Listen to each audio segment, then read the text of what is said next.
Na početku svojega mandata krenuli smo prvo sa izradom strateških planova za svaku kulturnu instituciju, za svaki grad i omogućili planiranje kulture i izradu projekata koji se financiraju 3 godine kontinuirano, što je potrebno za njihovu održivost. Naše načelo je od početka bilo kultura dostupna svima.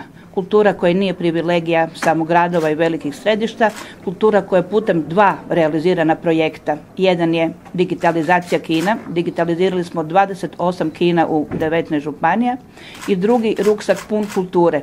Početak je onoga što zovemo da svi imaju u Hrvatskoj i jednake šanse i jednaku dostupnost. Što se tiče ruksaka puno kulture, on je upućen djeci od vrtićke dobe, osnovne škole, srednje škole, da bi u svako mjesto, naročito u onima gdje ne postoje mogućnosti sekundarnog dodatnog umjetničkog obrazovanja, mlade generacije mogle participirati u kulturi, ne biti samo recipijenti, nego imati svoje kreativne radionice i besplatno, dakle iz onoga što dolazi od poreznih prihoda, dobivati sadržaj da bi razvijali svoje potencijale.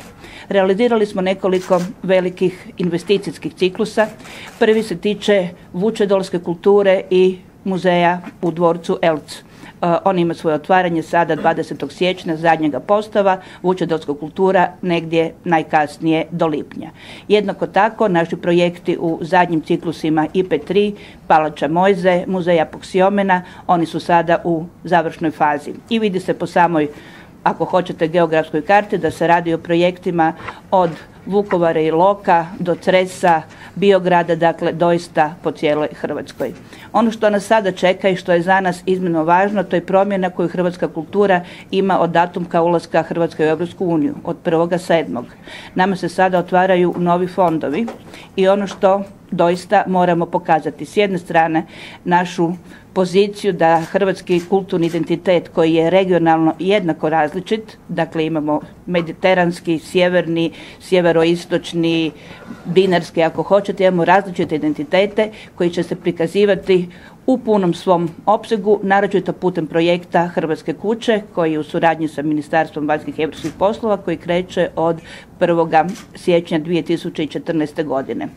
Jednako tako, i to pokazuje upravo tu raznolikost, već ove godine smo na UNESCO-vu listu zaštićene baštine upisali 3 vrlo zgodna elementa.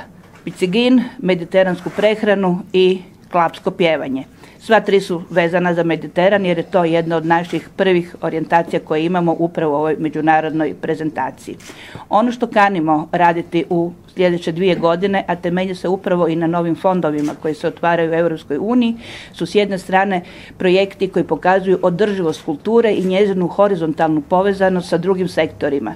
Sa Ministarstvom graditeljstva to su brownfield investicije ili revitalizacija starih zapuštenih industrijskih dijelova grada, a sa Ministarstvom gospodarstva prije svega mislimo na sektor kreativnih i kulturnih industrija koji se osnivaju u nove klastere i koji u velikim dijelovima Europe prikazuju upravo mogućnost rasta kulture kao gospodarstva i kao jednog od pokretača obnove cijeloga sustava, a ne samo onog klasičnog tipa kultura kao jedan proizvod namijenjen manjem broju ljudi. I to je jedan od najbrže rastućih sektora gospodarstva.